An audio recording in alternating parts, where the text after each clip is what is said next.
I know. Okay, so if I can have your attention. Okay. So, hi, I'm Lori Hill. I live here. Thanks for coming.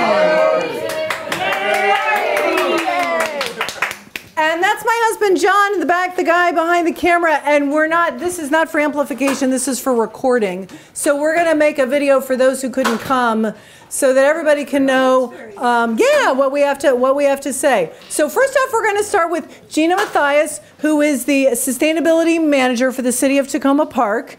Okay, and she's going to explain the Neighborhood Energy Challenge. And we've got a team of people trying to spread the word here in the Long Branch Sligo neighborhood about the Neighborhood Energy Challenge. And Laura, if you could stand up. Laura, wave your hand. Laura Nelson lives right down here on Central. And Sally Dickinson De Leon, she lives on Flower. We also have Jessie Buff, who is on Flower, Upper Flower, who's also on our committee. And do we have Monisha? We heard if we have Monisha? We don't know if we have Monisha yet. Okay. So anyway, here's the thing. After you leave tonight, we want you guys to be our ambassadors and go to your neighbors on either side of you, okay, and recruit them and tell them about this program. They may think they're already doing great home energy efficient things, but I'm telling you, after tonight, there's something we can all do. We can all aim for a higher bar, okay? So I'm going to turn things over to Gina, who already has her own mic, and then we're going to have Daryl Braithwaite come on and talk about, she's going to answer all of our recycling questions. Can I recycle this or can I? So she'll take care of those questions, okay? We have 4 camp chairs. Four camp chairs. If anybody wants to sit, Thank you so much for having me. And I'm excited to see such a crowded room. I think this is the biggest Neighborhood Energy Challenge team so far. I looked at the registration. Yeah. Definitely the biggest meeting, and I looked at the numbers of people who've already registered in the neighborhood, and I think you're beating all the other neighborhoods. But I need your green home certifications turned in so you can earn points for the challenge. So the program is to get residents in Takoma Park to reduce energy use at home.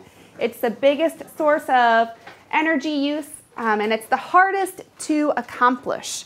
And we're working on this for 2 big reasons. The first is because we have a Sustainable Energy Action Plan that was created in 2014 that is designed to help us reduce greenhouse gas emissions citywide. So the city already has this goal to reduce greenhouse gas emissions and to reduce energy use. And more exciting, though, is the Georgetown Energy Prize, which is a $5 million prize for the city that has the biggest municipal and residential energy reductions over the course of 2 years. We are 6 months in. The contest ends December 31st, 2016. And we are one of only 50 communities that made it to the semifinals. We are the only Maryland city in the competition in the semifinals. And the only other regional community is Arlington County, and we can totally beat them. And the prize money, the $5 million, has to be used to benefit the residents of the city. And, you know, in a community of 17,000 people, $5 million goes a really long way. So we're really excited about it. The municipal side of reducing energy use is a lot easier than residential side. I can make justifications to my boss and to city council on recommendations. It's usually just a cost-benefit analysis. If we make this upgrade, it saves this amount of energy, and we'll make that back in X number of years. Some of the projects include LED streetlight retrofits, which will reduce municipal energy use 30%. Will they improve lighting on Carroll at the same time? Yes, that is. So we are doing a pilot project. It will begin in August on Flower Avenue, and the pilot is a small stretch so that we can make sure that the LED streetlights look good. They're the right color, they're the right brightness, they go in the right direction before we move into the rest of the city.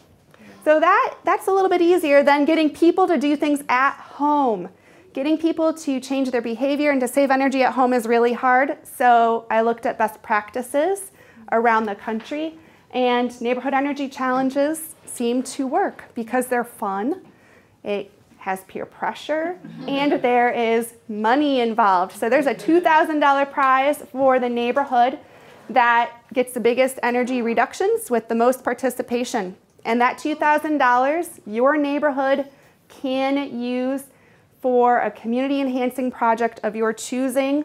It could be new community garden space, new benches, new bus shelter. Maybe you want to get the new recycling toters with the lids and the wheels that are really nice. If you win, we'll work together to come up with some sort of project that you would like to enhance your neighborhood area. So how do you win points and how do you win? You need to get Green Home certified. The Green Home certification program is a 3-tiered program so that people who just are getting started on saving energy can participate without having to spend thousands and thousands of dollars. And that's the light green level. There's medium green, which is where most people will likely fall, and that's when you do a home energy audit, you get new insulation in your attic, you change all your light bulbs, things like that. And then there's the dark green, which is designed for those of you who I know are in this room that think, I'm already doing all of this, I've been doing this for years, I'm already super green, and that's fantastic, but I want you to prove it to me. You can play Stump the Sustainability Manager.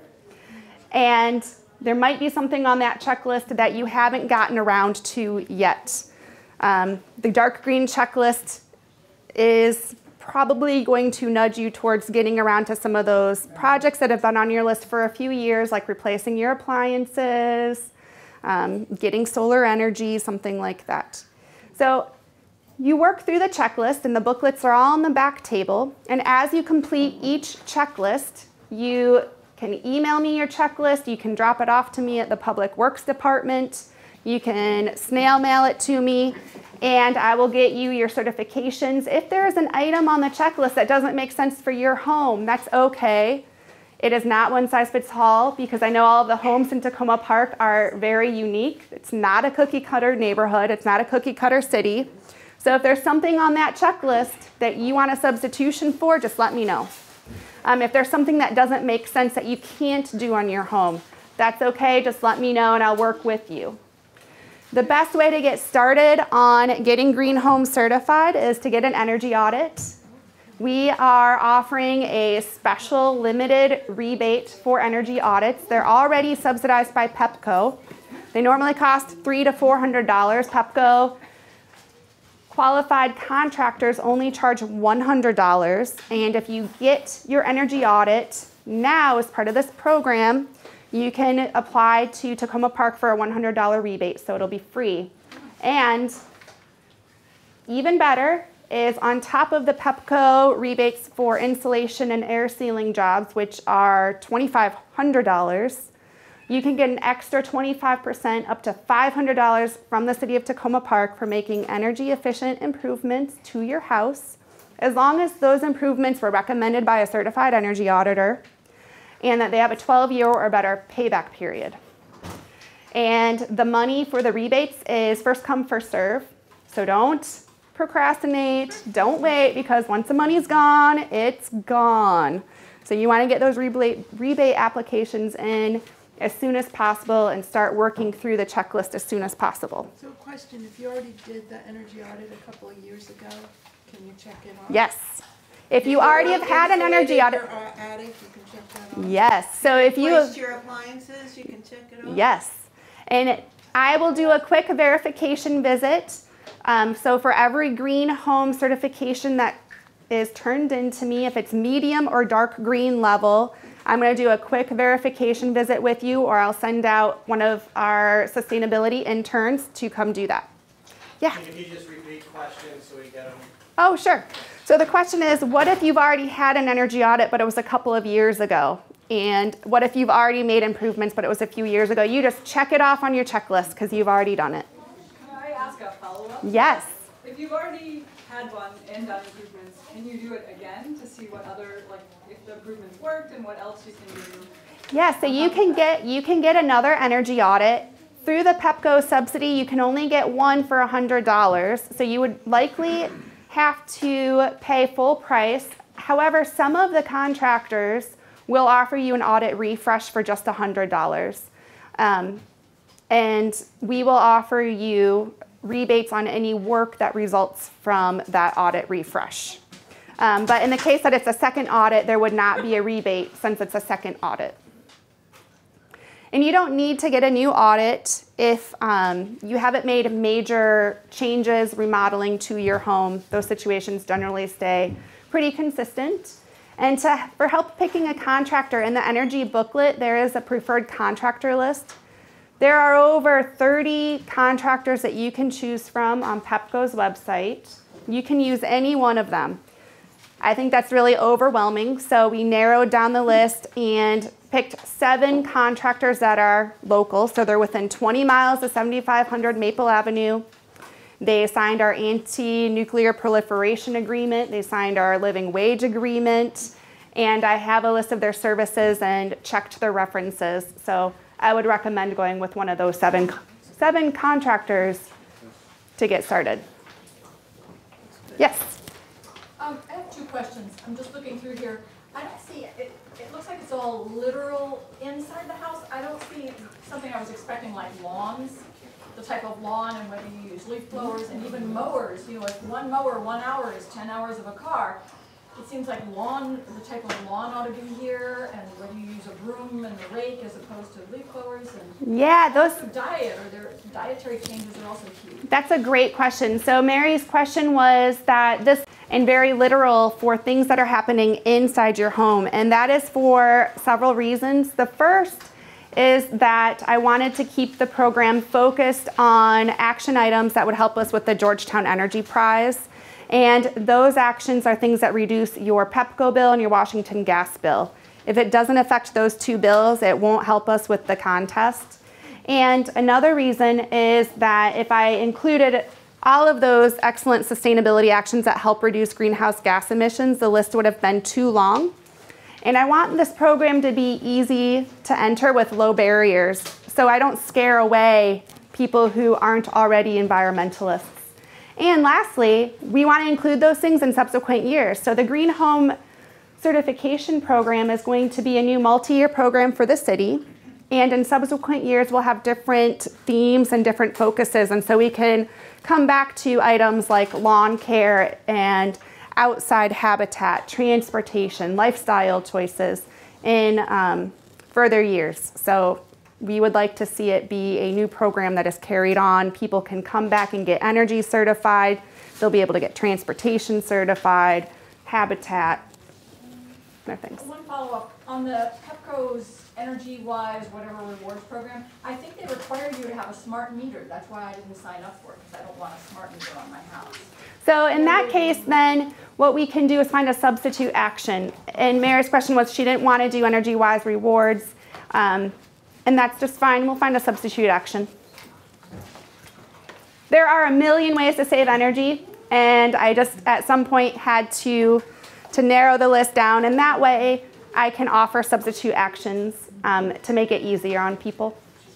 So the metric is the actual cost of those 2 energies, Pepco and Washington gas. That is a direct metric of whether you're doing what you need to do. Yes, exactly. So every quarter I get aggregate usage data from Pepco and from Washington Gas to give me the total kilowatt hours or therms used divided by the number of accounts billed. And that is how we submit our data to Georgetown. Yeah. If we don't do a good job, we can actually hurt the effort. So Barb asked if you could actually hurt the effort instead of help the effort. I don't see how this can hurt the effort. If everybody's doing a little something, we should at least get some reduction in energy use. Great. Are there any other questions? Yeah. So just to clarify, to do the home energy audit, all you have to do is call one of these contractors, or do you have to sign up with Pepco first for it to count, or just call the contractor, tell them you want to do this, they'll tell you it's $100, you pay that, they come to do that. Yes, so the question is all we do call one of the contractors on the list to get started? And yes, that's all you have to do is you just pick one, give them a call, and schedule the audit. It's really easy. And we have a video of an energy audit that was done at Councilwoman Kate Stewart's house just last month, and that is on the city television YouTube channel, and I'm happy to send that link out to anyone who would like to watch it. It's really great, and it'll give you a 15-minute picture of an energy audit and what happens. And I just bumped into her energy auditor at the co-op yesterday, and he told me that they got a 32% reduction in air leakage in her house, which is just outstanding. So, great. If you have any other questions, please email me, give me a call. My card is on the back table. And if you didn't get a door prize before you leave, make sure you see Bryant, our excellent sustainability intern, to get a door prize from the green bag. No, we're not done yet. Okay, first off, okay, so what'd you say? We've got more people coming here. That's why he's getting excited. Okay, so it's her friends. Okay, so first off, Gina has a check-in sheet, the pretty flowered one. If you have not signed this, I'm going to pass it around. Okay? Who here has not signed this? And I'll start over here. Okay, great. I promise you she's going to stop. There we go. She got that out of her system. Also, we, LBS, we have a sign-in sheet here too, because we want to keep track of who's here. And if you can also indicate if you're on the listserv or not, because if you're not, we'll get you on the listserv, okay? So if anybody did not sign this, and a couple of you, okay, great. So we'll pass this. Can you pass that back?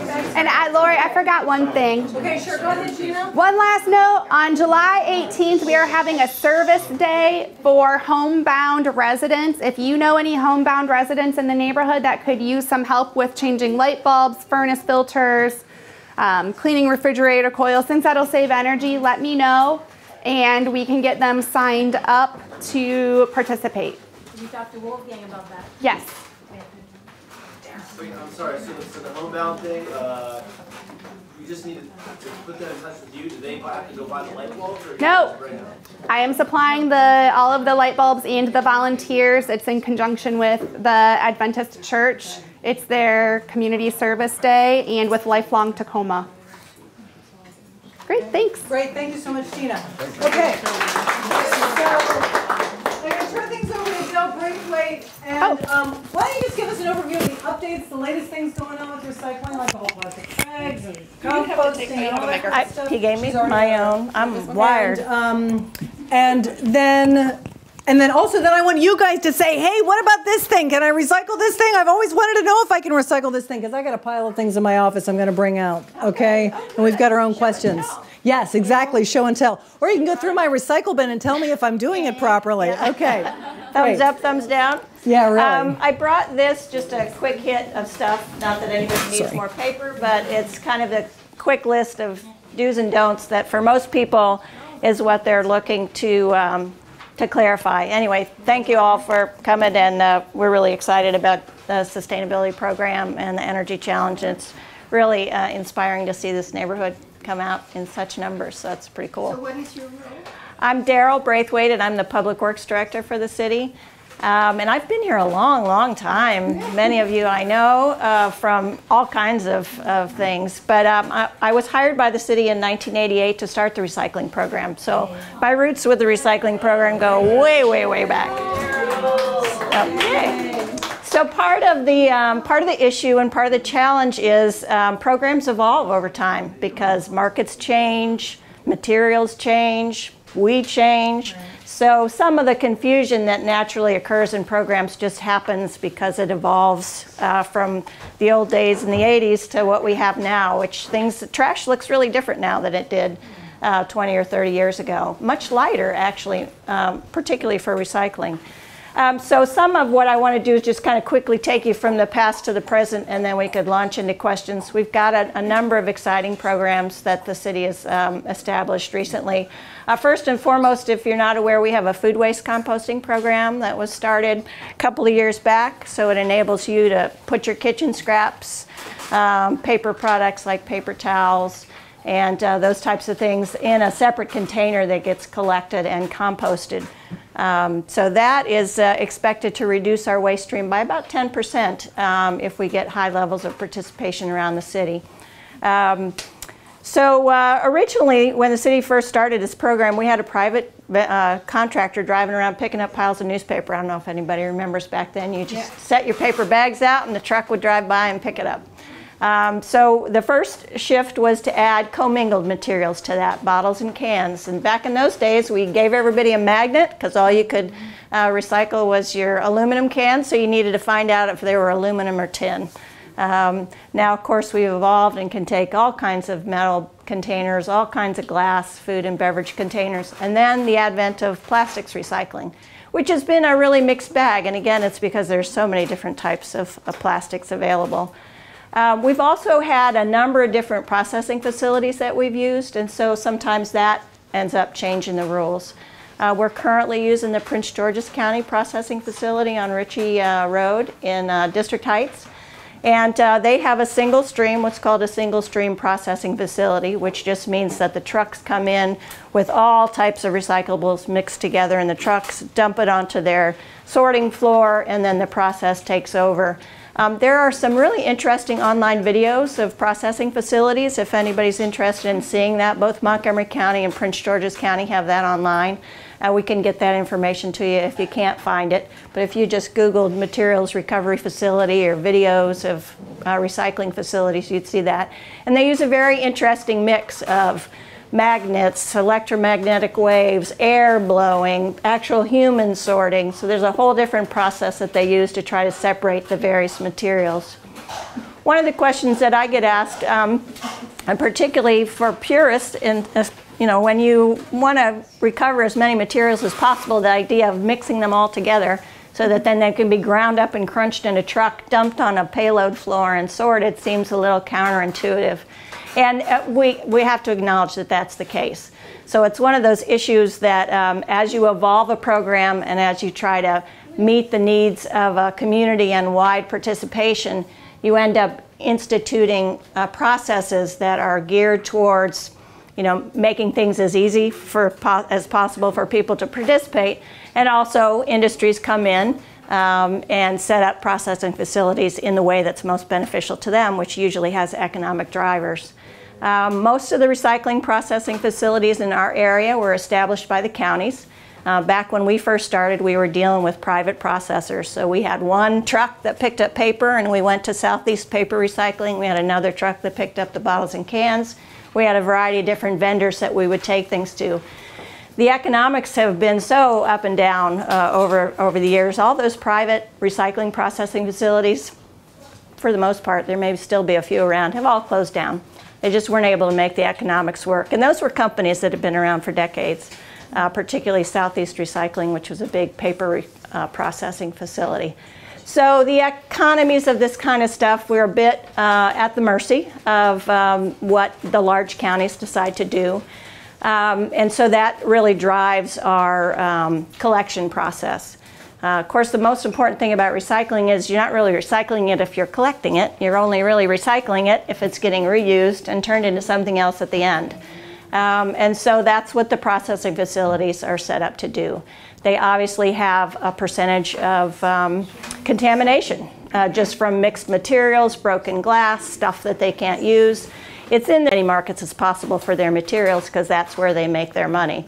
Some of the things that you can imagine, like ground glass mixed together, you can't reuse that for making glass anymore, but it's oftentimes able to be found another market for it, like in asphalt. You can add glass to asphalt. It's often used for landfill cover, so it's an inert material that they can use to cover landfills. So sometimes the product isn't ending up in what it originated in, it's ending up for some other use. And so that's a bit of what we have today. Before I forget, I just wanted to mention some of the new programs we've got going on. I mentioned the food waste recycling, and there's an online sign up for that if you're not currently participating and are interested. And the city provides a little white screw top recycling container. Yeah, Lori will show. I brought one for one of her neighbors. So you get that to start out with, and an amount of compostable plastic bags that you can use as liners inside. It's so very clean. Thank you. Yeah. It doesn't stay that way for long unless you rinse it out weekly and, you know, love and care and feed your compost bin. I will say this, we are really lucky because when we did our remodel, we put in a compost container in our kitchen where most people have their trash. Yeah. And the liner is the exact same size as what goes in here. Perfect. So we put all our compost in there, and then we pick up the bag and we put it in there. And the guys who come around, if you haven't seen them, they don't take your whole bucket and just dump it. They like pick up the bag that's in there and dump it. So be nice to them and clean out the inside of that because it gets stinky. Yeah, especially in these summer months. So we've got the food waste program. We recently started a couple of years ago an annual household hazardous waste drop-off day, and those typically happen in the spring. We're past it for this year, but it'll happen again next year, and that's for your computer components, electronics, small electronics, can be dropped off, as well as your household hazardous materials, unused pesticides, oil-based paints, other items that we all end up finding in our basement and aren't quite sure who bought it or what it was used for. So that we have that once a year and a drop-off at the Public Works facility. Montgomery County has a 6-day-a-week drop-off at their transfer station throughout the year. So if you are anxious to get rid of that stuff and don't want to wait till our next spring event, you can take it up to Montgomery County's transfer station, which is in Gaithersburg at Route 355 and Shady Grove Road. Jog my own memory. That I was excited about.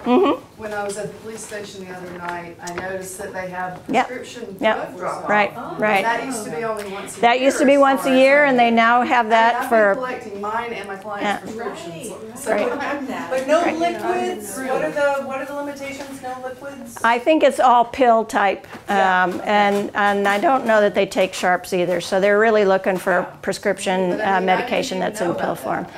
Yeah, it's spread the word. in the lobby of the police department, so it's available 7 days a week. They have a marked container, and you can come and drop off your prescription drugs there. We also have the compact fluorescent bulb drop-off at Public Works. So for the pigtail bulbs, as we transition from incandescent to compact fluorescent to now LED, I know. If once those LED bulbs burn out, we can take them at the Public Works facility. A plug for LEDs. When we did our renovation and we put these in 2012, January 2012, we have not replaced them yet. So they last a really long time, so it's worth the investment. Our gallery, I just did an analysis for my art gallery, Foundry downtown, and it's unbelievable. We're going to save really at least 1,000 a year. Yeah. Because we use so many bulbs. Yeah, that's wonderful. Yeah, especially for those high-use, high-intensity bulbs. To trade them out for LED, you'll find enormous savings, not only of energy but also of heat. They don't put out the heat that some of the other types of bulbs do.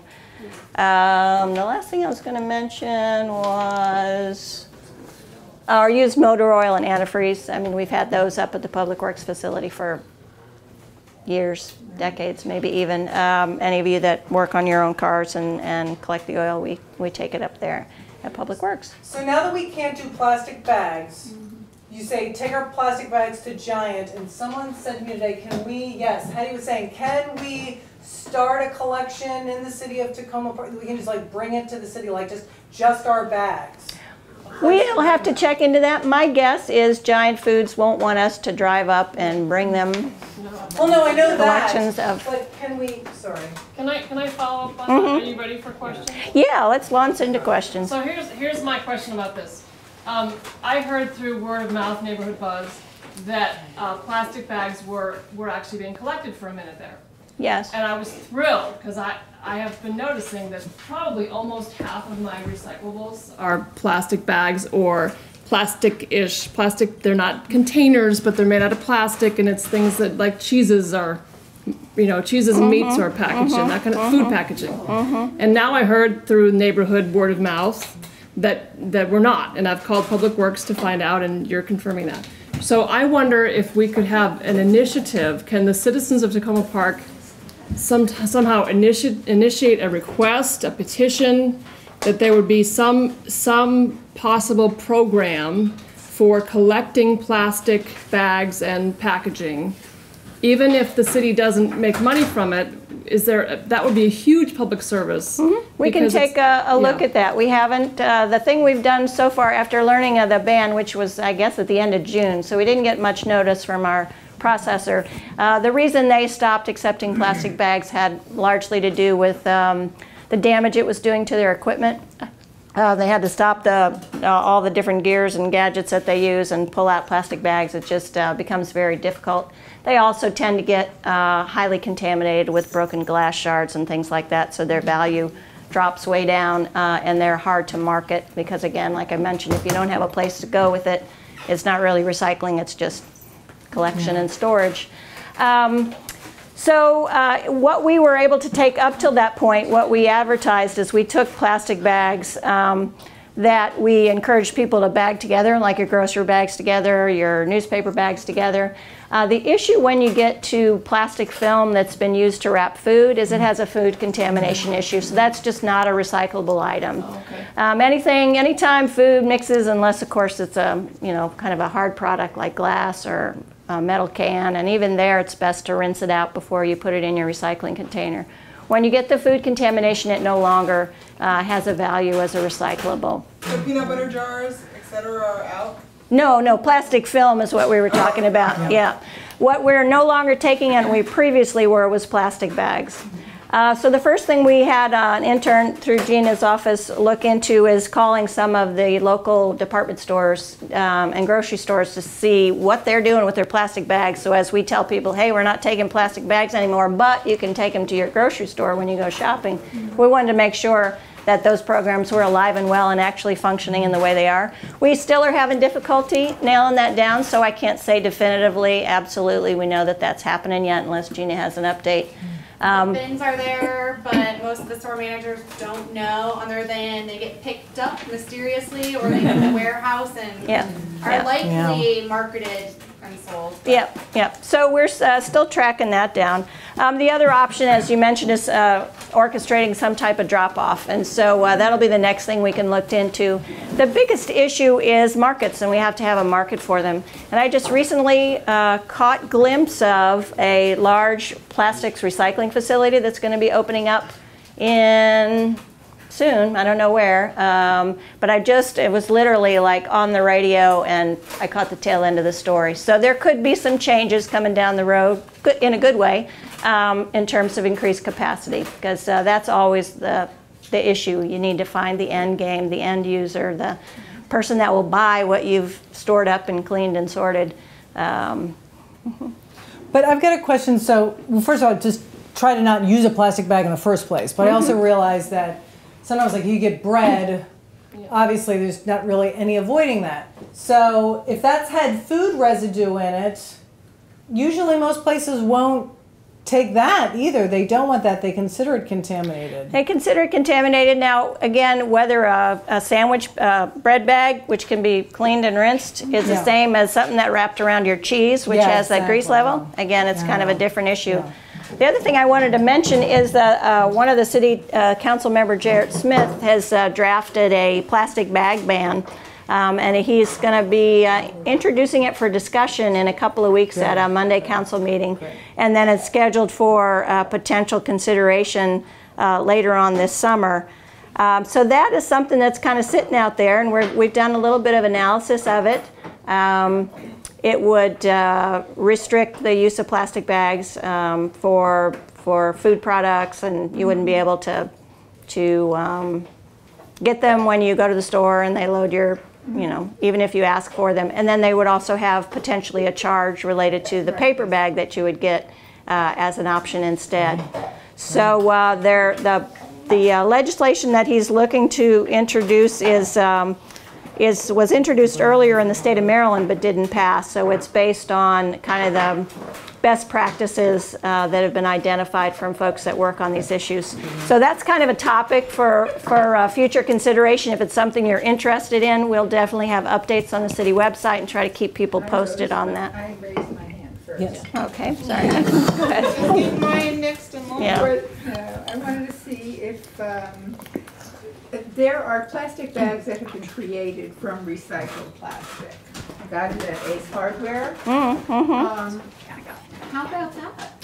I'm unaware of that. I know there are compostable plastic bags which are made out of cornstarch or food fibers that can break down. I'm not aware of plastic bags that are made from other recyclables, but it very much could be so. They could. Within the past year. There's two different sort of terms that you'll see a lot on materials, and they either have post-consumer or pre-consumer. What that means is the material that's used to make that product. If it's post-consumer, it means it's after it's been sold and used in the market and ended up in somebody's house. Pre-consumer is it's really an industrial function. So you know, the clippings. My friends who work in solid waste, mostly recycling and trying to do cradle to grave kind of in the West Coast, they all say the best practice in trash is that people pay by amounts. Is Takoma considering that? I produce about this much a week, so I would really like that.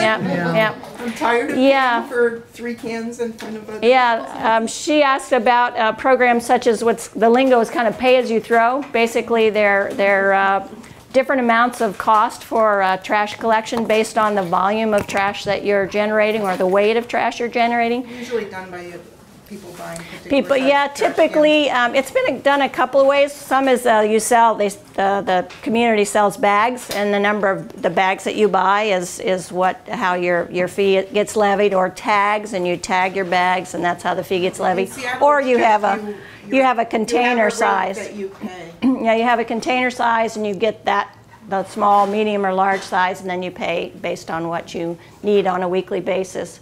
That's been discussed by the city on a number of occasions. Early on, we were asked by Montgomery County to pilot a pay-as-you-throw program, and so we did quite a bit of work on it, and I'm talking 10 years or more. The council ultimately decided not to pursue that. There was issues and the concerns, and what really sort of slowed them down was the issue of cost equity issues, large families being more heavily impacted than small families. And so they really kind of got caught up in that, the economics of that and the impact of that. It goes all different sorts of ways. So one of the things that we're hoping to do within the Public Works Department, I mean, recently we've seen a lot of little initiatives, the plastic bag ban, the food waste composting, and some of our other programs. What we'd really like to do is create a waste program.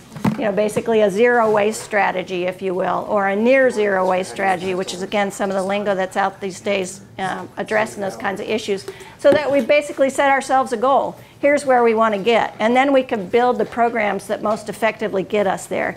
It may be that pay-as-you-throw programs are far more effective than something else, and maybe that's the best way to reduce our waste. Or maybe that there's other programs we can identify additional recycling markets that we could then use to drive our program. So that's really what we want to get into, and there's a lot of communities around the country that are really on the cutting edge of the zero waste or near zero waste, and so we're hoping in a direction that we go to kind of create a program. Let me get these other two folks that have waited. And it's not so much a question, when you say as far as plastic bags go, I use a lot more plastic bags than I have. So I ask my mother-in-law and other people to save their plastic bags so they're not recycling it. And like picking up dog poop, like the newspaper bags are perfect for it.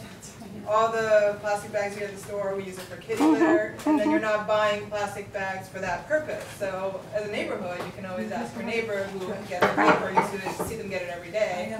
Do they keep that plastic bag, or do they take it to Giant to recycle it? And that way you're reducing waste you're reducing the amount of plastic bags created, and these bags aren't gonna, I mean, recycling takes a lot of energy, and it creates a lot of waste. So if you reuse it, you know, it ends up in the trash, but you would reuse some other plastic bags for it. So I think as a community, it's really good, especially on the listserv, to be like, look, I get all these bags, you know, does anybody need them before I take them to Giant or wherever? That's just something I want to put out there. Yeah, very good point. I had a question about the proposal to eliminate plastic bags. And, you know, when people say plastic bags, I don't really know, you know, are you talking about the shopping bags?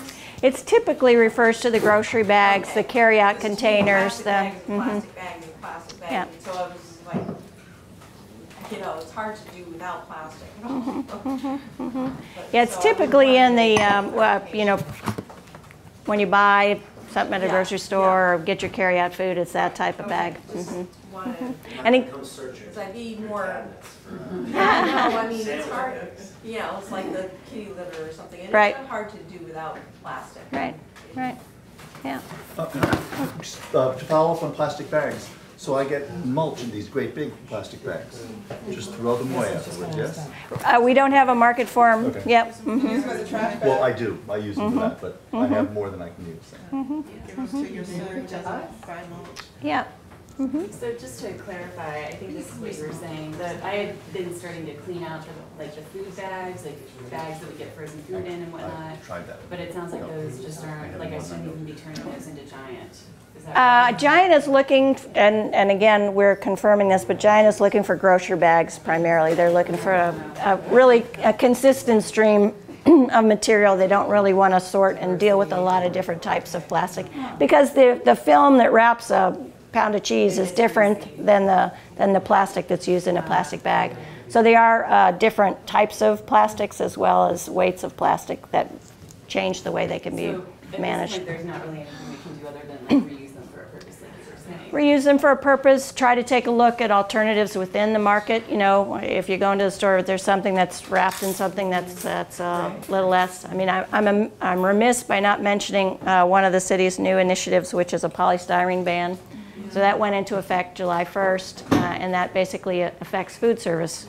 So the law now says you can't use polystyrene for providing your food for carry out or sale at your point of business. Also includes food trucks, restaurants, any food producers. It also includes schools, camps, daycare centers.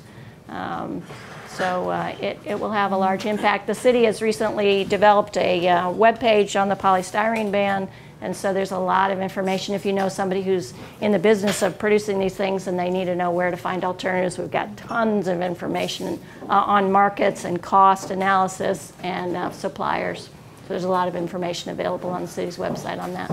So we're getting kind of late here. It's like something that tortilla chips came in, or that the coffee came in, and that's what I put their kitty poop in, and then I put that in the trash. So I at least give it one more use. And then lunches, these are lunch skins, and these are reusable bags. And you can put these in the dishwasher, and we use these over and over again. So we put sandwiches and other things like that in here. So those are nice alternatives to Ziploc bag. Okay, Daryl. One thing that drives us crazy in this house. Okay, so we got the plastic bottle. We know this is recyclable. Is this recyclable? It is. I would put it in the recycling. There used to be issues with caps and lids having multiple materials, like had a metal liner inside of plastic. The industry has started to really change how they manufacture that, and it's harder to find those mixed-use caps anymore.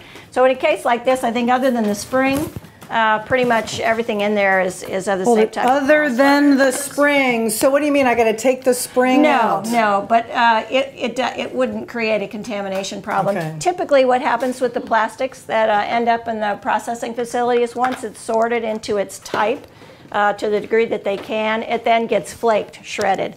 So the metal is something that would be removed in the process. Good citizens to make that your life easier, or does it matter? It probably doesn't matter to the processing facility. I myself remove my labels off my tin cans because that's just the habit I got into. Yeah, me too. That's just what I do, and I put it in my paper recycling. The processing facility will say, we can take those tin cans with the wrapper on. You don't need to remove the wrapper, just put it in. And again, that's because they're going in a quantity fashion, and all those metals are getting put together, squished and melted, and that paper gets burnt off, and it's not an issue for them. For them, it's really a contamination question. Is this going to contaminate my load? The paper doesn't contaminate their load, so they find it a non-issue. Depending on what your own particular interest is, you can rip that label off, put it in your paper recycling, and you're good to go. Okay, so that brings me to, two other quick questions. So, but we should rinse out those cans. Yes, get the food waste out. And that's primarily just a hygiene issue for your own house and area. It's not a collection issue. I mean, our crews deal with this stuff day in, day out. They don't really care if your recycling has peanut butter in it or old milk or anything else. I mean, that's what they do. And at the processing end, again, most of that stuff is getting dealt with as the materials get melted down, shredded. However, for hygiene, for bees and bugs and roaches and smells, you should rinse out your recycling before you put it in your recycling container. It gets a little less funky in the bottom of your recycling container if you do that. It smells a little less, and it's much less likely to attract unwanted visitors.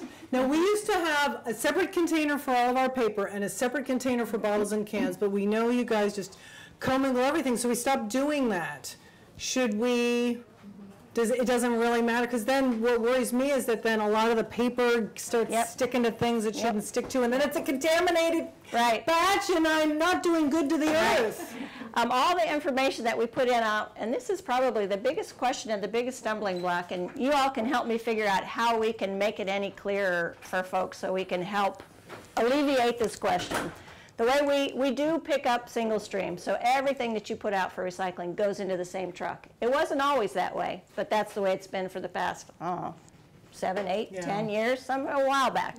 We used to pick up in a paper truck and a bottle and can truck. Now everything goes together.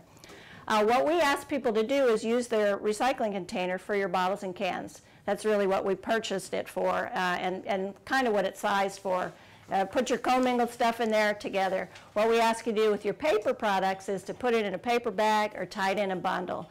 And that's primarily two main reasons. One is it keeps it from being litter on the street. If you put your loose paper in your recycling container and set it out, it might blow down the street. A day like this, if you set it out, that's getting saturated and funky. So by the time it gets to the recycling facility, it may end up in their waste stream instead of their recyclable stream. So if you have it bundled in a paper bag or tied in a bundle, it tends to stay drier, it tends to stay cleaner, less likely to be litter, and when we put it in the truck, it stays together. When we dump it at the recycling processing facility, much easier for them to separate the paper if it's in a bundle or a paper bag than if they have to sort through individual sheets of paper and corral it all into one thing. So we strongly advise you to use paper bags or bundle your paper together. If you want to put it in your recycling container, you can. We just really, really strongly recommend that you do not put it in there loose. Loose is kind of a mess. And then when it gets put into the recycling truck, it gets all smushed with everything. When we dump it out at the processing facility, it gets smushed some more. So the more you can keep that paper separate and able to be easily removed and kind of protected in a paper bag or bundle, it just increases the amount of that that's going to end up truly recycled. Okay, quick question on, just because it's plastic, is it recyclable? You know, that is getting harder and harder and harder to answer. Sometimes you can always look at, see if there's a number on it. There's the little recycling triangle. It's widely used on products, but not everything. And you'll still find products that don't have it on it. So that's the first thing you look for. Does it have one of these recycling symbols? Is there a number from 1 to 5 in this? 1 to 5s are typically the plastics that are accepted. 6 represents polystyrene.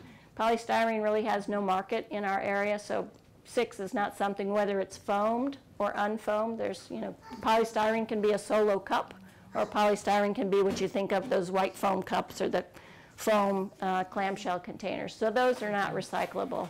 Our processing facility does take rigid plastic, so they'll take things like plastic hangers, like kitty litter boxes, like plastic toys. So I would say this. I could put that in there?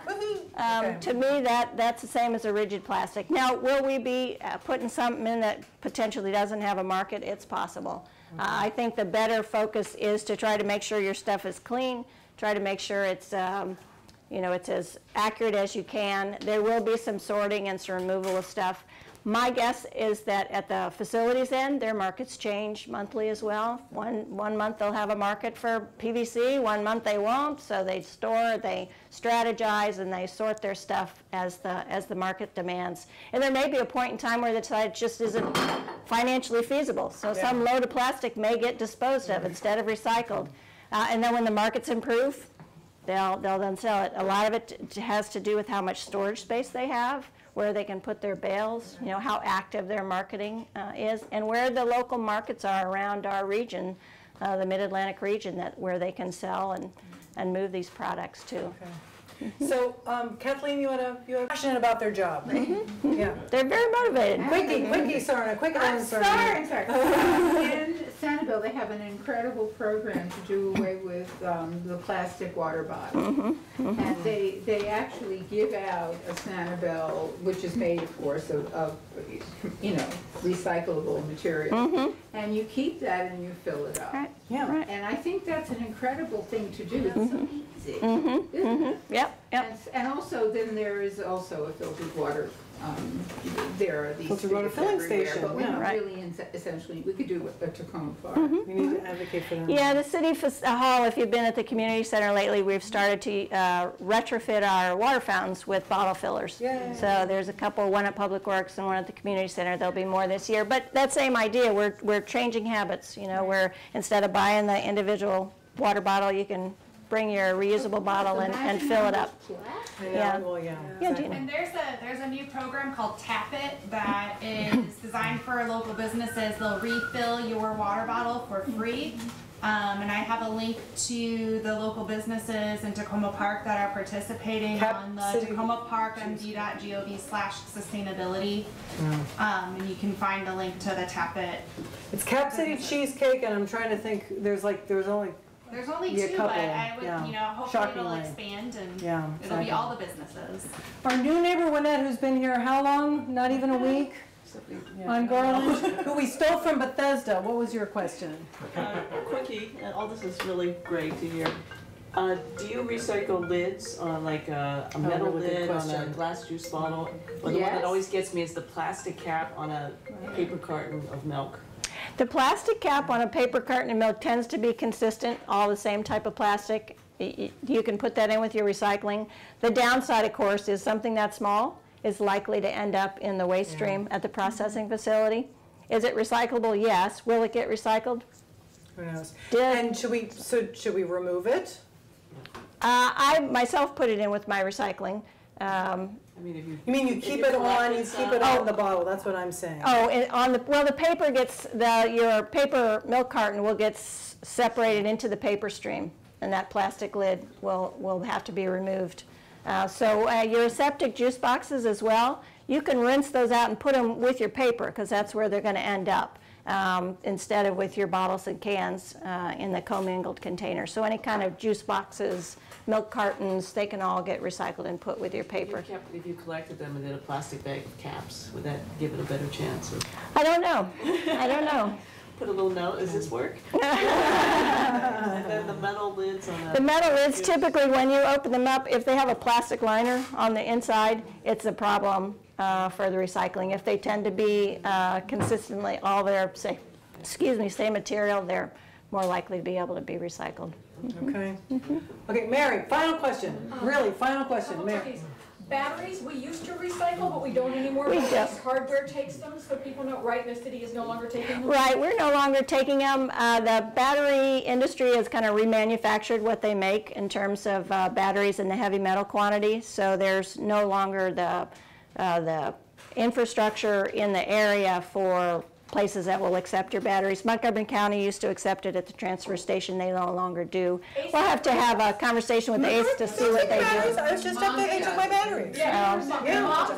Mom's does in the University of Maryland, but right here in Takoma Park, you don't have to go very far. Just go to ACE. Hardware takes them. Great. The other thing is compost is great if you participate in the compost program, but it's even cheaper and better to do it yourself. And the rodent-proof compost bins, big ones, are sold both by Purple Mountain Organics and Ace Hardware. I checked the one at Ace, it's a really good one. Great. Thank you. For any of you that have questions, a couple of ways you can get to me through the city's website, report a problem. You can just click on that, send it in, Public Works, it comes to us. You can call the Public Works office and get asked to be connected to me or the person who answers the phone. And so just, any of you or your neighbors, if as questions come up, feel free to get in touch with us, and we'll be happy to answer any questions. Well, thank you, Daryl. Thank you all. Gina. Good to see you all.